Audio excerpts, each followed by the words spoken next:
বাংলাদেশে নির্বাচন ব্যবস্থার আধুনিকায়নের নামে ব্যয় করা হয়েছিল হাজার কোটি টাকা, যেখানে ইভিএম প্রকল্পে প্রতিটি মেশিনের খরচ ছিল প্রায় 2,35,000 টাকা। এত টাকা ব্যয় করে কেনার পরেও 1,50,000 মেশিনের মধ্যে মাত্র 40,000 ব্যবহারযোগ্য, বাকি সব এখন ডিজিটাল আবর্জনা। তাতেও শেষ নয়, টেন্ডার এড়িয়ে সরাসরি ক্রয় পদ্ধতি এবং রাষ্ট্রীয় নিরাপত্তার আড়ালে বিশাল অর্থ পাচার। সবই হয়েছিল ইভিএম নামের আড়ালে।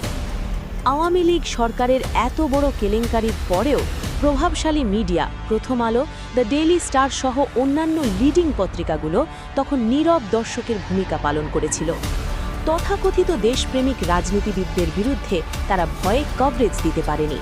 কিন্তু এখন বিদেশি স্বার্থ রক্ষার জন্য পক্ষপাতমূলক সংবাদ লিখতে তাদের অসুবিধা হচ্ছে না। অসুবিধা ছিল শুধু আওয়ামী সরকারের দুর্নীতি প্রকাশ করতে।